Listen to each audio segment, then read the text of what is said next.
కర్నూలు జిల్లాలో power grid ప్రాజెక్టుకు రైతుల నుండి బలవంతంగా భూ సేకరణకు కూటమి ప్రభుత్వం సిద్ధమైంది. విలువైన భూములను తాము ఇవ్వము అంటూ మనేకుర్తి గ్రామ రైతులు భీష్మించు కూర్చున్నారు. ప్రభుత్వ అధికారులు నిర్వహించిన భూ సేకరణ అభిప్రాయ సేకరణలో రైతులు భూములు ఇవ్వము అని రైతులు గ్రామస్తులు చెప్పారు. ప్రభుత్వ అధికారులు మాత్రం భూములు ఇవ్వాల్సిందే అంటూ రైతులపై అధికారులు ఒత్తిడి తెస్తున్నారు.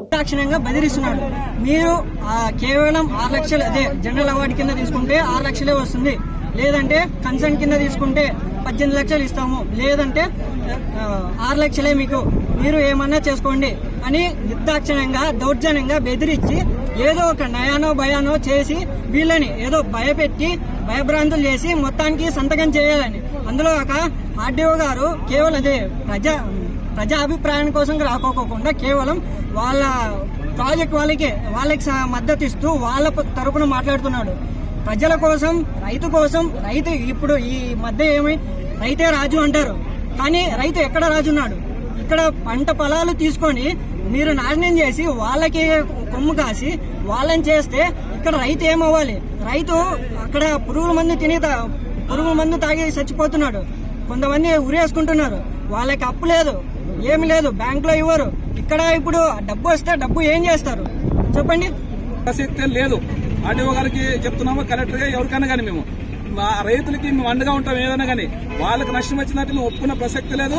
మీరు ఆ పొలాలు ఇడిచిపెట్టి వేరే పొలాలు ఉన్నాయట, ఆ పొలాలు తీసుకోండి, మేము వస్తానే లేదు. నాకు ఇంకా 200 కాదు, ఇంకా 500 ఎకరాలు ఇచ్చేసి రెడీగా ఉన్నారు. ఇక్కడ మీరు ఆ పొలాలు కావాలంటే మేము ఎందాకైనా రైతులు కానుకోండి, ఇక్కడే ధర్నా కానీ కూర్చుంటాము.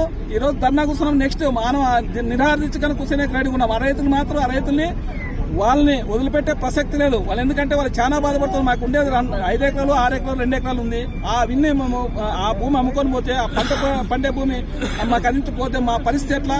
మేము ఆ భూమి ఇచ్చే ప్రసక్తి లేదని ఈ రోజు రైతుల ముఖఖండంగా చెప్తున్నారు. కాబట్టి మేము కానీ ఆర్డీఓ గారికి ఒకటే చెప్తున్నాం, మీరు ఎక్కడ కావాలా, మీకు ఎంత కావాలా, 200 కాకుండా 500 ఎకరాలు ఇచ్చే రెడీ ఉన్నాం వేరే దగ్గర. మీరు అక్కడ తీసుకోండి సార్. మీరు ఇక్కడ మాత్రం రైతులు బలవంతంగా బెదిరించి దూరంలో మీ ఇచ్చేదంతా 6 లక్షలే. ఇప్పుడు రైతు అంటున్న 6 లక్షలు ఇచ్చేది ఏం చేసుకోకపోతే ఏంది?